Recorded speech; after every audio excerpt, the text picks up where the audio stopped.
ഇപ്പോൾ retire SP T K Rajmohan കൂടെ ചേരുന്നുണ്ട്. ടി കെ രാജ്മോഹൻ, ഇതുമായി ബന്ധപ്പെട്ട് അതായത് ഈ ഒരു പ്രശ്നവുമായി ബന്ധപ്പെട്ട് ഇപ്പോൾ ഇയാളെ മാറ്റിയിരിക്കുന്നത് അതീവ സുരക്ഷാ ജയിലിലേക്കാണ്. മുൻപ് നമുക്കറിയാം ഉണ്ടായിരുന്നത് അതീവ സുരക്ഷാ ജയിലിലായിരുന്നു ഉണ്ടായിരുന്ന വ്യക്തിയാണ് ഇപ്പോൾ അതീവ സുരക്ഷാ ജയിലിലേക്ക് മാറ്റുന്നത്. പക്ഷേ ഇതുമായി ബന്ധപ്പെട്ട് പറയുകയാണെങ്കിൽ കുറേ കാര്യങ്ങൾ എടുത്തു പറയേണ്ടത്. അതായത് വിയ്യൂരിൽ ഉൾക്കൊള്ളാവുന്നത് 553 തടവുകാരാണ്, പക്ഷേ ഉള്ളത് 1068 തടവുകാരാണ് ഉള്ളത്. അപ്പോൾ ഇതുമായി ബന്ധപ്പെട്ട് പറയുകയാണെങ്കിൽ ഇത്രയും ആളുകൾ അല്ലെങ്കിൽ ഇത്രയും പ്രതികൾ ഉള്ളപ്പോൾ തന്നെ, ഇത്രയും ജയിൽ പുള്ളികൾ ഉള്ളപ്പോഴാണ് അവിടെ മതിയായ സുരക്ഷാ സംവിധാനങ്ങളെക്കുറിച്ചൊക്കെ തന്നെ ചോദ്യത്തിനാവുകയാണ്. കാരണം ഇത്രയും ആളുകളെ നോക്കാൻ വേണ്ടി മാത്രമുള്ള പോലീസുകാർ ഇവിടെ ഉണ്ടോ എന്ന ചോദ്യം അവിടെ ബാക്കി നിൽക്കുകയാണ്. തീർച്ചയായിട്ടും അത് വലിയ പ്രോബ്ലമാണ്. ഈ ഓവർ ക്രൗഡഡ്, ഈ കേരളത്തിലെ എല്ലാ ജയിലും ഈ ഓവർ ക്രൗഡഡ് ആണ്. അതായത് ഇരട്ടി ആൾക്കാരുണ്ട് എല്ലാ ജയിലിലും. നിങ്ങൾ ചെറിയ ജയിലായാലും വലിയ ജയിലായാലും, ഈവൻ സാധാരണ ഒരു ജില്ലാ ജയിലിൽ വരെ ഇപ്പോഴും ഓവർ ക്രൗഡഡ് ആണ്. അതേപോലെ സ്റ്റാഫാണ് അണ്ടർ സ്റ്റാഫ്ഡ് ആണ്. വലിയ പ്രോബ്ലം ആണത്. അത് നമ്മൾ ഈ ഇതിൻ്റെ ഇടയിൽ നമ്മൾ മറന്നു പോകുന്ന ഒരു കാര്യമാണ്. അപ്പോൾ ഈ ഗോവിന്ദച്ചാമിയുടെ ഈ ചാട്ടം ഈ ജയിൽ ഡിപ്പാർട്ട്മെന്റിന് തന്നെ ഒന്ന് പുനരേകീകരിക്കാനും അല്ലെങ്കിൽ റിഫോം ചെയ്യേണ്ട സമയം അതിക്രമിച്ചു എന്നാണ് നമുക്ക് കാട്ടിത്തരുന്നത് വലിയ മെസ്സേജ്. ബാക്കി നമ്മുടെ വീഴ്ചകളൊക്കെ നമ്മൾ ചർച്ച ചെയ്ത് എല്ലാവരും കുറ്റം പറഞ്ഞ് എല്ലാം ചെയ്ത് ശരിയാണ്. പക്ഷെ ഇനിയെങ്കിലും നമ്മുടെ ജയിൽ സംവിധാനത്തിന് കാതലായ മാറ്റം അത്യാവശ്യമാണ്, വളരെ അത്യാവശ്യമാണ്. ഈ ഒരു 10, 20, 25 പേർക്ക് ഒരു ബാത്റൂമുള്ള ഒരു പിന്നെ ഉള്ളൊരു സ്ഥലം, അങ്ങനെ ഒരുപാട് ജയിലുകളുണ്ട്. അപ്പൊ എല്ലാ ഇൻമേറ്റ്സിനും ഓവർ ക്രൗഡഡ് ആണ്. ഈ ഓവർ ക്രൗഡഡ് ഒരുപാട് റിപ്പോർട്ടുകൾ പോയിട്ടുണ്ട്, സ്റ്റഡി കണ്ടക്ട് ചെയ്തിട്ടുണ്ട്. പക്ഷെ സ്റ്റാഫിനെ പോസ്റ്റ് ചെയ്യുന്നില്ല. അഥവാ പോസ്റ്റ് ചെയ്യുന്നെങ്കിൽ തന്നെ ടെമ്പററി സ്റ്റാഫിനെ പോസ്റ്റ് ചെയ്യുന്നത്. അവർ ഒരു പ്രൊഫഷണലി ക്വാളിഫൈഡ് അല്ല. അവർ ജസ്റ്റ് എംപ്ലോയ്മെന്റ് എക്സ്ചേഞ്ച് മുഖാന്തരം മാറ്റം വിളിച്ചിട്ട് കുറച്ച് ജോലി കൊടുക്കും.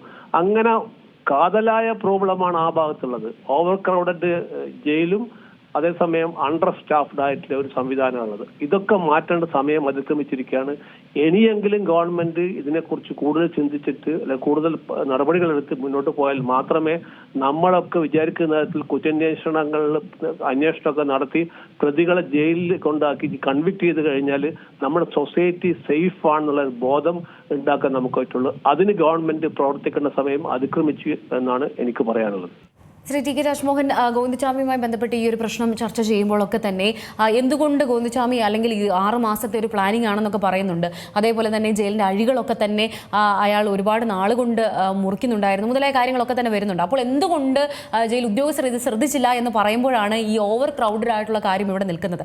ഈ ഒരു പ്രശ്നം പരിഹരിക്കാതെ അല്ലെങ്കിൽ ഇവർക്ക് വേണ്ടുന്നത്ര ശ്രദ്ധ കൊടുക്കാൻ സാധിക്കില്ല. നമുക്കറിയാം, ഒരുപാട് ആളുകളാകുമ്പോൾ അല്ലെങ്കിൽ ഒരുപാട് ഇങ്ങനെ പ്രതികൾ വരുമ്പോൾ ഒക്കെ തന്നെ അവർക്ക് ബുദ്ധിമുട്ടാണ്. അതേപോലെ തന്നെയാണ് ഇപ്പോൾ നമ്മൾ കാണുന്നത് പോലെ തന്നെ ഇപ്പോൾ ഇയാളെ മാറ്റി വിയ്യൂരിലേക്ക് കൊണ്ടുവരികയാണ്. അവിടെ പിന്നെ ആൾ കൂടുകയാണ് ചെയ്യുന്നത്, മതിയായ സൗകര്യങ്ങൾ അവിടെ ഒരുക്കുകയല്ല ചെയ്യുന്നത്.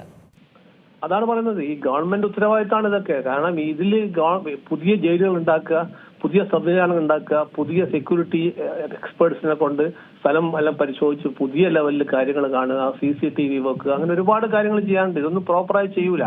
ഇതൊക്കെ ചെയ്താൽ തന്നെ അവിടെ സ്റ്റാഫ് ഉണ്ടാവില്ല. ഇപ്പൊ തന്നെ ഈ കണ്ണൂരിൽ നമ്മൾ കണ്ടതാണ്. കണ്ണൂരിലെ ജയില് കുറെ കൊല്ലങ്ങളായിട്ട് അതൊരു ഒരു ഞങ്ങൾക്ക് തമാശയെ പറയുമ്പോൾ ഒരു കേരയിലാണ്.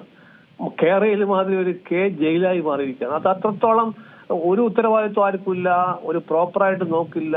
അങ്ങനെ ഒരുപാട് പരാതികൾ ഒരുപാട് വന്നൊരു സ്ഥലമാണ് അത്. എല്ലാ മുൻ പോലീസ് ഉദ്യോഗസ്ഥന്മാർക്കറിയാം, പോലീസ് ഉദ്യോഗസ്ഥന്മാർക്കറിയാം, ഇന്റലിജൻസ് വിഭാഗത്തിലുള്ള എല്ലാവർക്കും അറിയാം. കണ്ണൂർ ജയിലിൽ കൺട്രോളിംഗ് നടത്തുന്നത് അവിടുത്തെ പ്രതികൾ തന്നെയാണ്. കാരണം ഒരു പ്രധാന കാരണം വെച്ചാൽ പ്രതികളിൽ പല ആൾക്കാർ യൂട്ടിലൈസ് ചെയ്യും, ഈ കാരണം സ്റ്റാഫ് പറഞ്ഞുകൊണ്ട്.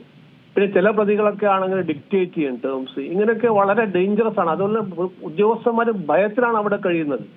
നമ്മൾ ആത്മാർത്ഥമായി ജോലി ചെയ്യുന്ന ഒരുപാട് ജയിൽ ഡിപ്പാർട്ട്മെന്റിലെ ഉദ്യോഗസ്ഥന്മാരുണ്ട്.